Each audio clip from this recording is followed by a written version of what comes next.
Ultra Studio. Yeah.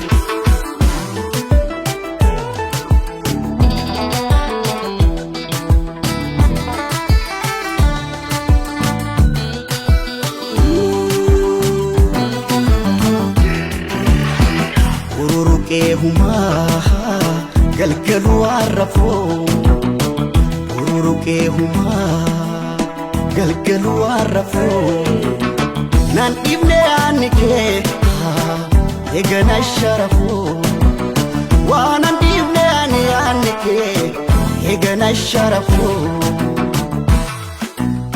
yaba